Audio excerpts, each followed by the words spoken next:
Aloha, my name is Mike Smola. I'm the Curator of Public Programs at the Hawaiian Mission House's Historic Site and Archives in Honolulu. And what I'm going to be doing today is explaining how to play a good classic game, Ball and Cup. And this is the type of game you can make at home as well.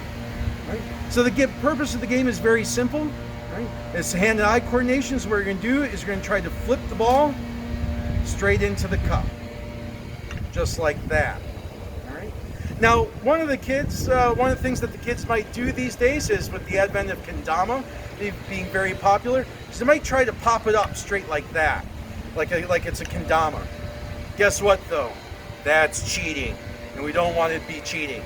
So you need to make sure that you flip up and out straight into the cup, just like that. All right, everybody, enjoy playing Ball and Cup. Mahalo and aloha.